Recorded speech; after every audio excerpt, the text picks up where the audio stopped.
आप सभी को एसडीएम ज्योति मौर्य जो कि प्रयागराज वाला केस था वो तो याद ही होगा, जिसमें एसडीएम ज्योति मौर्य का एक्सटर्नल अफेयर चलने लगा था किसी और सरकारी गवर्नमेंट ऑफिसर के साथ। उन्होंने अपने पति को छोड़ा, वो उनके साथ चले गए। बहुत बड़ा एक मामला ये हुआ, मीडिया में खूब दिन चली ये बातचीत, कोर्ट में भी गई थी, लेकिन आज के समय में ये मामला दब गया। अभी कुछ दिनों से सोशल मीडिया पे ऐसा ही एक और केस सर्कुलेट हो रहा है। ये केस है उत्तर प्रदेश के झांसी का। उत्तर प्रदेश के झांसी में एक कारपेंटर यानी कि एक बढ़ई रहते हैं जिनका नाम है नीरज विश्वकर्मा। नीरज साहब कारपेंटर का काम करते हैं, वहाँ पे अपना रहन सहन चलाते हैं। तकरीबन 5 साल पहले उनकी मुलाकात होती है रिचा से। रिचा देखने में काफ़ी खूबसूरत, उनसे उनको प्यार हो जाता है, लव अफेयर चलते हैं। लव अफेयर चलने के बाद तकरीबन 2 साल पहले उनकी शादी होती है। शादी से तकरीबन 2 साल बाद नीरज विश्वकर्मा अपनी वाइफ को खूब पढ़ाते हैं, लिखाते हैं, खूब मेहनत करते हैं उनके साथ। उनकी वाइफ एक गवर्नमेंट जॉब को क्रैक भी कर लेती है, यानी सरकारी नौकरी उनकी लग जाती है। ये नौकरी लगती है लेखपाल के पोस्ट पर, यानी कि जिनको आप अंग्रेज़ी में अकाउंटेंट भी कहते हैं।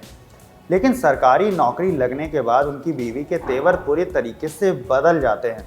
उनके तेवर कुछ इस तरीके से हो जाते हैं कि जैसे ही जनवरी में, इसी साल की जनवरी में उनकी जो लेटर ऑफ अपॉइंटमेंट आता है, वो लेटर ऑफ अपॉइंटमेंट देखने के बाद वो घर से निकल जाती है ये कहकर कि भाई मैं अपने कॉलेज, अपने स्कूल थोड़ा घूम कर आऊँ।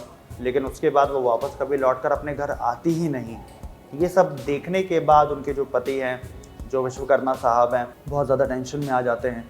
जब वो जांच फरोख्त इन सब चीज़ों की करते हैं तो उनको पता लगता है कि उनकी बीवी लेखपाल बन चुकी है और अब इसीलिए उन्होंने उनको छोड़ दिया। जब ये सब मामला चल रहा था, ये सब मामले की जो है हाइप बन रही थी, तो इन सब मामले में जो मेन शख्स है नीरज विश्वकर्मा, वो उस इलाके के डीएम के पास उन्होंने लेटर भेजा। उन्होंने कहा कि कृपया करके इन सब मामले पे अपनी नज़र बनाइए और थोड़ी सी हमारी मदद कीजिए। उन्होंने डीएम को लिखे लेटर में लिखा कि भाई मेरी बीवी मुझे छोड़कर चली गई, और पूरे मामले से उनको अवगत कराया। अब इन सब के ऊपर उनकी जो वाइफ है उनका एक स्टेटमेंट आया है। उनका स्टेटमेंट सुनकर आप सभी चौंक जाएंगे। तो आपकी ज्वाइनिंग कहाँ हुई है? सदर में। तो कितना आपने मेहनत किया? जैसे आप लेखपाल बनना ही चाहती थी, सरकारी नौकरी पाना चाहती थी, या फिर कुछ और सपना था? सपना क्या था आपका फिर बनने का? अच्छा, आइए, फिर क्या हुआ अचानक? पारिवारिक समस्या सामने आ गई होंगी। तो कितना पैसा पाती थी आप? कितना पैसा पाती थी? 5-6 हज़ार रुपये हर महीने कमा लेते थे। और घर में कौन कौन था आपके? घर में मम्मी पापा और भाई और बहन की शादी हो गई और हम। अब तो खुश हैं आप लेखपाल बन गई हैं, आपका सपना पूरा हो गया।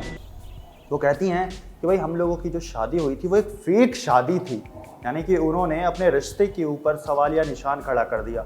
अब सोचिए, नीरज विश्वकर्मा हम यहाँ पे कोई भी ऐसी चीज़ नहीं बता रहे कि हाँ उनकी शादी सही थी या गलत थी, लेकिन नीरज विश्वकर्मा जो कि ये मानते हैं कि उन्होंने सही में उनसे प्यार किया, सही में उनसे शादी की, उन्होंने कोर्ट मैरिज भी किया था। तो क्या ये सब झूठ था? क्या ये सब फरेब था? क्या ये सब फेक था? नीरज विश्वकर्मा के ऊपर इस समय क्या बीत रही होगी? उन्होंने इन सब चीज़ों को पूरी तरीके से फेक बता दिया। उन्होंने कहा कि हमारे बीच में कोई प्यार नहीं था, हमारे बीच में कोई शादी नहीं थी, और ये सब कहकर पूरी तरीके से रिश्ते से इनकार कर दिया कि भाई हमारे बीच पति पत्नी वाला कोई रिश्ता था ही नहीं। इन सब को लेकर इस समय सोशल मीडिया काफ़ी गर्म है। लोग अलग अलग तरीके की अवधारणाएं इसको लेकर बना रहे हैं। कोई कह रहा है कि भाई एक और ज्योति मौर्य आ गई है। लोग अपनी बीवियों को बाहर एक बार फिर से पढ़ने जाने से रोकना शुरू कर चुके हैं। तो कुल मिलाकर इस समय जो माहौल है वो बड़ा गर्म चल रहा है। वैसे इस मामले से जुड़ी हुई जो भी अपडेट्स आएंगी आपको सबसे पहले VUI बताएगा, लेकिन उससे पहले चैनल को कर दीजिए सब्सक्राइब। वीडियो अच्छी लगी हो तो वीडियो को लाइक करके दोस्तों के साथ शेयर ज़रूर कर लें। मैं रवि मिश्रा, मिलता हूँ अगली वीडियो में कैमरा पर्सन निश्चय के साथ।